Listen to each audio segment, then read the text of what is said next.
Chromatic character arrangement is a term used to describe when a film assigns certain colors to certain characters. Sometimes it's simply there for the audience to be able to tell the characters apart, but the most thoughtful filmmakers use it to further enrich the narrative. For a great example of this, look no further than Steven Spielberg's Jurassic Park. The core cast consists of these 5 characters from left to right. John Hammond, the creator of the park, Donald Gennaro, a lawyer sent to assess the park's financial viability, Alan Grant, a stoic and reserved paleontologist, Ian Malcolm, a theoretical scientist with a boisterous personality, and Ellie Sattler, a level-headed and resourceful paleobotanist. The dichotomy of ideologies in the film is represented in the colors worn by Hammond and Malcolm. Their beliefs could not be more diametrically opposed. Malcolm, dressed in all black, is critical of Jurassic Park and the way that the company is using the awesome power of genetic science for financial gain. Hammond, dressed in all white, believes that he is simply creating something beautiful and that will make the world a better place. It's interesting that Malcolm, who turns out to be right, is the one in black, the color typically associated with sinister villain characters, while Hammond, who is responsible for all the deaths, is constantly seen in that pure angelic white. But it goes even further than that. Hammond says things like, "Creation is an act of sheer will." He wields the power of giving life to animals that died millions of years ago. John Hammond takes on the physical appearance of God as an older man dressed in all white with a white beard. In a sense, he is trying to become God.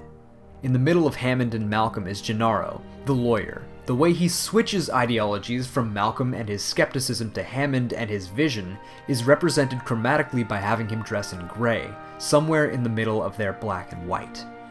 The ideological debate is only part of what makes Jurassic Park such a powerful film. There's also a much more grounded, personal level that is explored in the character arcs of Ellie Sattler and Alan Grant. Both of them involve reflection and personal growth, but in different ways.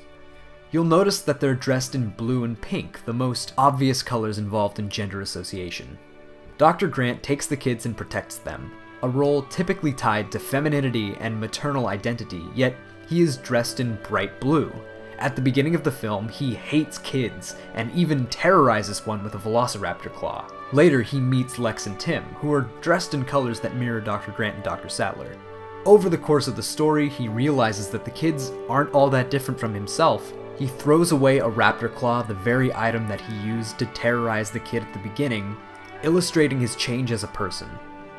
Dr. Sattler, dressed in bright pink, is faced with a situation typically associated with the male action movie hero, doing things like restarting the park's power and rescuing Malcolm.